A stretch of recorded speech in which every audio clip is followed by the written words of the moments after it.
When you're building a home in the Black Hills, who you build with matters. Legacy Custom Homes and Design isn't just another builder, we're your neighbors.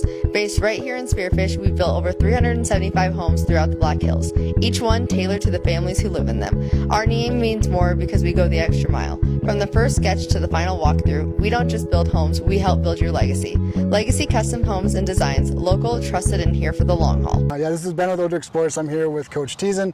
We're here at the middle school camp. Just kind of concluded. So, Coach Tieszen, what are you kind of trying to achieve here? What are you kind of doing with the middle school guys? The biggest thing is to keep interest in football. We really want those middle school guys to have as many of them go through the whole program, 7 through 12, and not miss any guys. We've done a good job of carrying over from middle school to high school. We want to continue that. So keeping them interested is one really great thing. Next is just kind of getting some of the base, how our high school looks, what it looks like to be part of the high school team. We function a lot of the same for a practice structure, the same, a lot of the same drills, and then our high school guys get to be here and kind of interact with those guys and encourage them.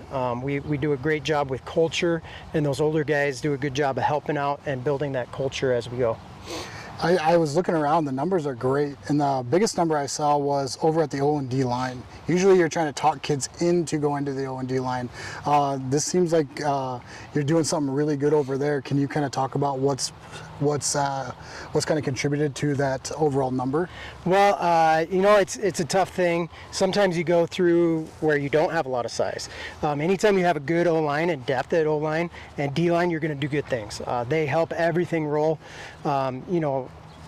For an average person, you might not understand how important an O-line, D-line is because they're not the ones getting their name called scoring the touchdowns, but without them, it's not happening.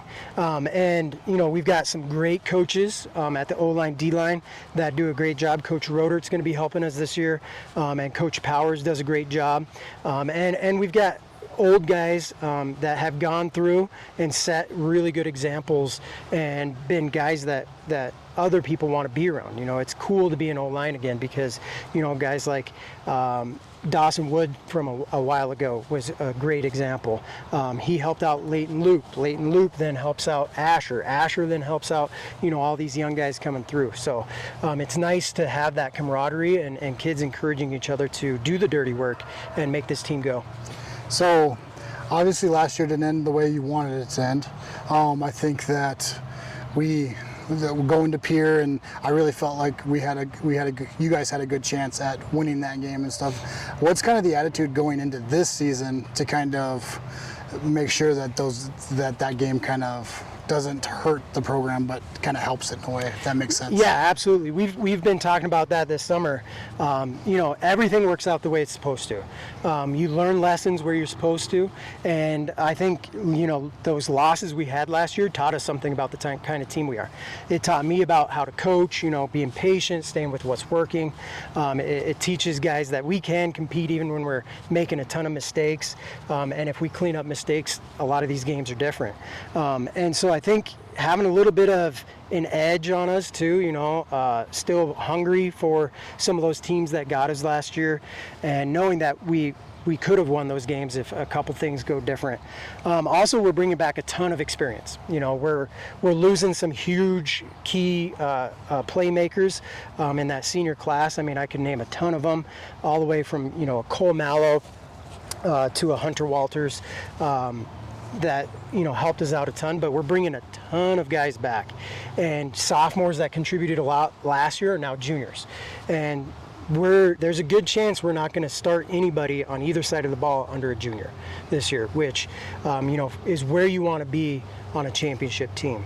And so that experience and eliminating mistakes and having that confidence of an upperclassman, I think, is going to help.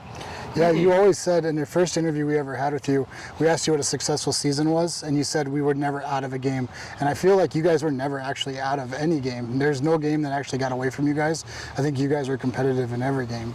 So what are some of the players we should look forward to watching on Fridays, and who are some of the guys that we should kind of keep on our radar? Man, I think we have a ton of guys like that. I could sit here and list a ton of them all night. Some newcomers that are going to contribute a ton this year that maybe had to wait a little bit last year behind guys that were studs, like a Skylar Bryant. He's going to be a junior this year. He sat behind some senior linemen. Zaya Torpy, Easton Walters are some linemen that are coming up that are going to be huge contributors. We've got a new guy out. We've got Ashar Hodges out. If you've seen him on the basketball court, 6'4", 260. First year playing football, but at the SDSU camp, he was the defensive line MVP for individual drills. So he's going to be one to keep an eye out for. Guys stepping up into that running back role, whether it's Lathan Lucas, Graham Hughes, Mick Bosch. All three of those guys are looking good through drills here this summer. And even better, all three of them are helping each other out be better and know that, hey, this guy might have the hot hand this game or this drive, whatever it is. Thomas Hughes has taken some huge steps. Being an upperclassman now is going to help a ton. And then you've got your other guys, your Jack Coat, your Cade Vavruska, your Carson Sire that have now gone from contributors as sophomores to being upperclassmen. And I think those guys are some of the ones I'm really excited about, going from an underclassman to upperclassman.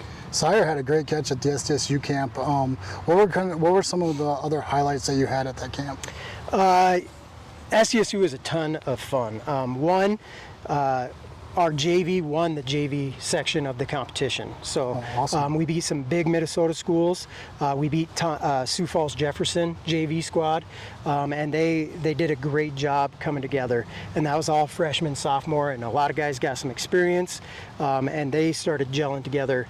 And I think what's super exciting about that is we can let dominant JV kids be dominant JV kids, and then wait until they're ready for varsity, instead of taking those dominant JV kids and being like, well, you're going to do good enough for varsity. Yeah. So letting those guys, really gel together at their level and have success on the field and build the appropriate skills to carry over to varsity. Some other huge things, we had a lot of people win individual awards. Like I said, Ashar Hodges won that D-line award. Skylar Bryant won a lineman award. Cade Vavruska won a receiver award. Peyton Jones, a sophomore, won a tight end award. Jack Coat won an award. So we had a ton of guys doing great things all over the field. And just to end it off, what would be one message you give to these middle school guys as they're out here, football's starting, the weather's turning, it's hot? What would you kind of give some advice to these guys to kind of stay with it so they don't fall off in the next month? Find something to enjoy. Find some guys that, whatever it is about football that you like, whether it's going and throwing, maybe it's doing some cone drills, some agility stuff, or maybe it's just getting with your teammates and jumping off a bridge or going tubing, whatever it is. Not a very high bridge, right? Not the low bridge. Finding things to do with your teammates to build that culture so that when it gets to season and things are tough, you can count on your teammates, and that you guys are a good mix of guys. That seems to be the core of Spearfish football at this point. So, all right, well, thank you guys for watching Odrix Sports. Thank you, Coach Tieszen. It's been a pleasure, always, and we look forward to the first Friday night. Awesome. Look forward to it. This production is brought to you by our sponsors: Black Mountain Painting, Legacy Custom Homes and Design, Spearfish Building Supply, the Bashful Bison in Rapid City, Signature Auto Sales, Adam Johnson Pioneer Properties, Millstone Family Restaurant in Spearfish, the Clubhouse of Spearfish, the Golf Club at Devil's Tower, McDonald's in Spearfish, Good Earth Natural Foods, I Love Spearfish, Queen City Door, American Family Insurance Mariah Duvall Agency, Tropical Smoothie Cafe in Spearfish, MJ Plumbing, and Northern Hills Golf Car.